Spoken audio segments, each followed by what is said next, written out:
کیا آپ جانتے ہیں کہ صرف چند ہفتوں میں غزہ میں سینکڑوں معصوم بچے مارے جا چکے ہیں؟ کیوں؟ کیا یہ صرف ایک جنگ کا نتیجہ ہے یا اس کے پیچھے اور بھی سچ چھپے ہیں؟ غزہ میں بچوں کا قتل کیوں؟ غزہ میں اسرائیل اور حماس کے درمیان بار بار جنگ ہوتی ہے۔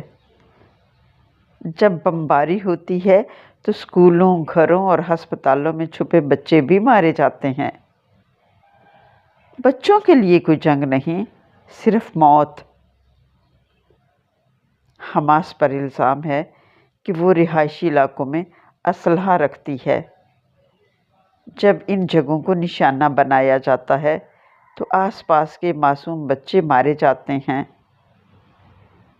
جنگ کی سیاست، بچوں کی قربانی۔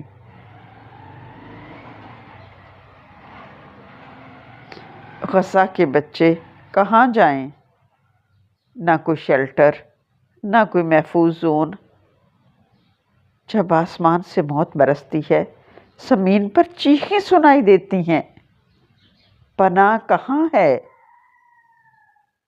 اکثر ایک راکٹ کے جواب میں پورا علاقہ مٹا دیا جاتا ہے۔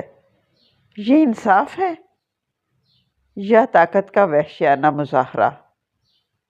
یہ انصاف ہے؟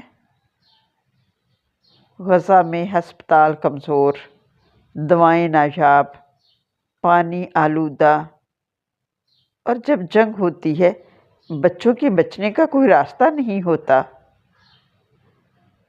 زندگی کے حق پر پابندی۔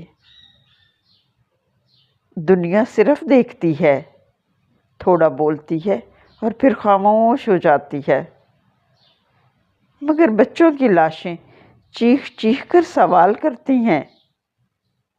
خاموشی بھی ظلم ہے۔ یہ ویڈیو صرف ایک پیغام ہے کہ ہر بچہ جینے کا حق رکھتا ہے۔ آواز اٹھائیں، شعور پھیلائیں، انسانیت کے لیے کھڑے ہوں۔ ہر آواز اہم ہے۔